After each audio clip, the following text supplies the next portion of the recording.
Halo, assalamualaikum warahmatullahi wabarakatuh. Selamat datang kembali di channelnya Pekerja Migran Indonesia.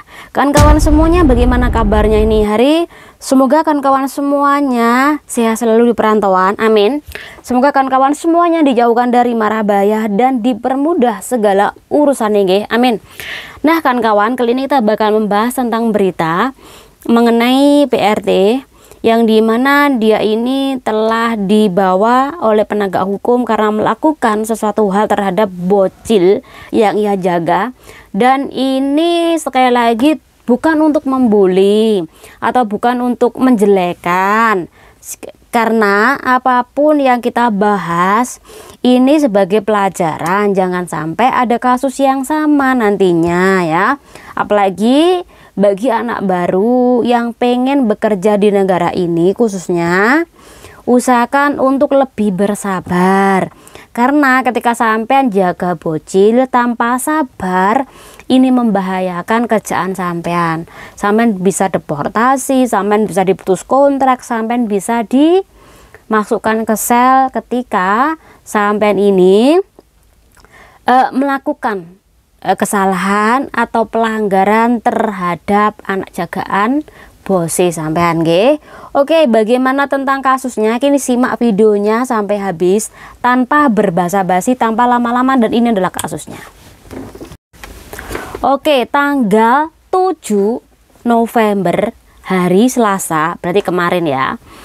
Jam 3:24 ini ada seorang ibu telepon sama penegak hukum daerah Satin sana. Si ibu ini itu kan kawan, dia ini dalam kerjaan ya, dalam kerjaan, kemudian ditelepon oleh si anak gadisnya umur 7 tahun, ditelepon bahwa si cecenya ini melakukan ini sama dia. Alhasil karena ada kejadian itu, langsung si ibu itu telepon penegak hukum dan ibu itu pulang.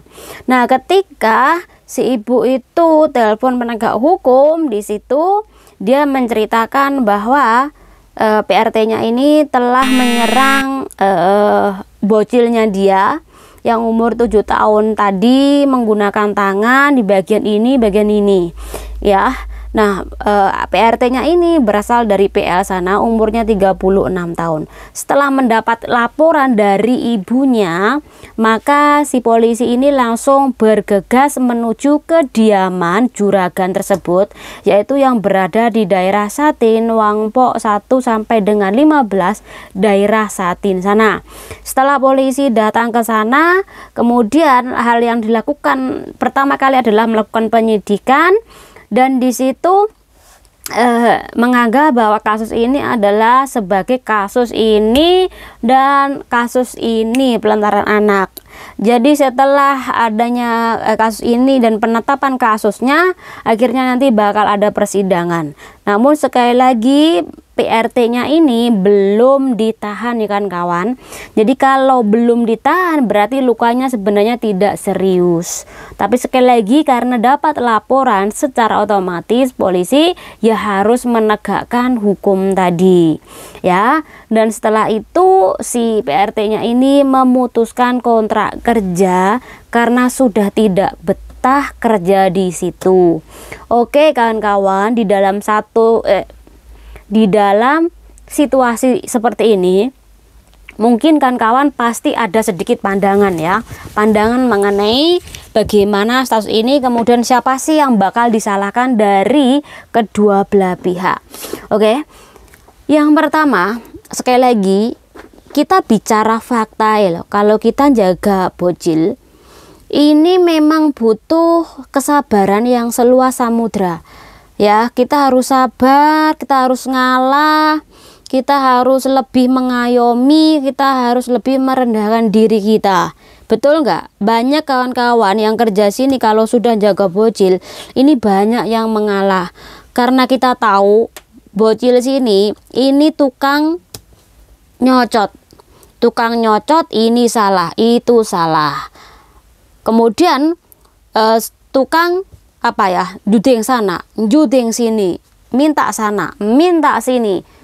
Kemudian pakaian ngambilnya tuh berantakan, mainan ngambilnya berantakan. Setelah itu tidak mau mengembalikan lagi dengan baik.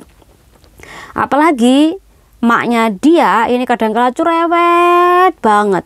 Kalau sudah cerewet, bocil ikut cerewet, itu rasanya geram banget ya Mbak ya. Ayo, siapa yang pernah berada di posisi seperti ini? Ngacung, pasti tahu bagaimana kondisinya, pasti kesabaran Anda ini benar-benar diuji. Betul nggak? Ini yang pertama, kaken cangkem, intinya seperti itu ya. Yang kedua ada lagi, di mana bocil ini tukang ngadu. Dikit-dikit maknya itu kerja. Mak, tadi Cece tidur di toilet. Mak, tadi Cece itu sudah lama sekali di dalam toilet. Mak, tadi Cece tidur di dapur. Mak, tadi aku lihat Cece lagi telepon sama orang, kemudian tertawa terbahak-bahak. Mak, tadi Cece tidak mau bermain denganku. Mak, tadi Cece mengambil makanan ini. Mak, tadi Cece itu marahin aku. Wah, pokoknya mak itu pun satu hari bisa sampai 7 kali telepon mae, dan mak itu posisinya lagi kerja.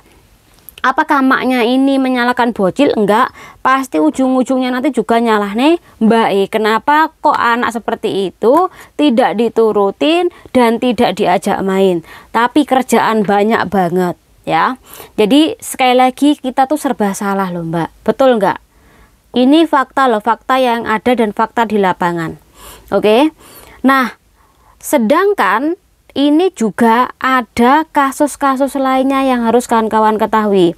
Dimana ketika kawan-kawan itu sudah tidak memiliki kesabaran ketika jago bocil, secara otomatis bocil itu dipelinter lah, dijuting-juting sampai jengak lah. Kemudian ada juga yang di kurang lah, ada yang inilah, ada yang langsung itu juga ada. Itu saking gregetnya ya, saking gregetnya dengan situasi seperti itu, dan akhirnya lapor emak nggak terima. Ujungnya ini kayak si Mbak Filipin tadi, langsung didatangi Pak Pol, kemudian langsung ini bakal diproses ya.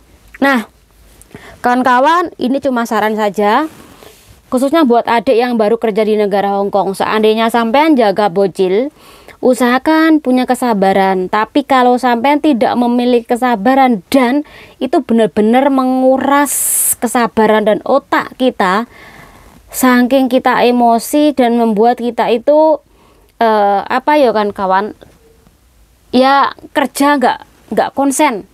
Mendingan sampean memutuskan kontrak kerja kok, daripada nanti ujung-ujungnya sampean ini memberontak dan melakukan hal yang kurang baik terhadap bocil. Jadi tak sarankan, lebih baik memutuskan kontrak kerja, dan dari pemutusan itu tolong untuk diberikan alasan yang tepat sebelum dikirim ke imigrasi.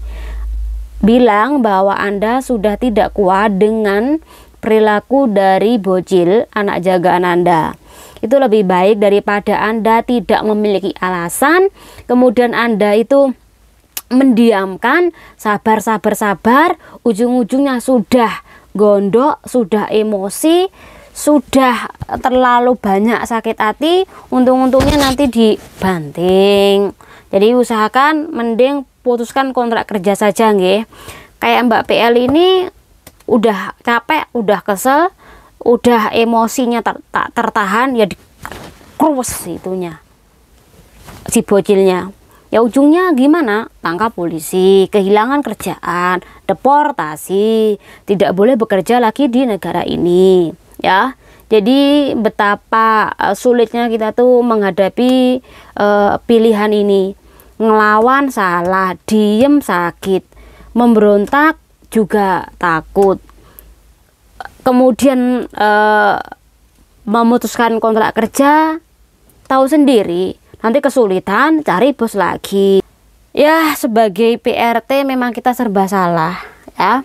Intinya semoga dengan hal ini bisa menjadi pelajaran, khususnya bagi adik yang baru bekerja di negara Hong Kong ini.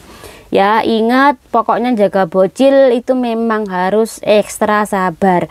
Kalau sampean belum pernah dan ngerasa sampean tuh tukang emosian, mending gak usah jaga bocil, mendingan jangan mau terima job jaga bocil. Oke? Semoga bermanfaat buat kawan-kawan semuanya. Channel diri. Assalamualaikum warahmatullahi wabarakatuh. Bye bye.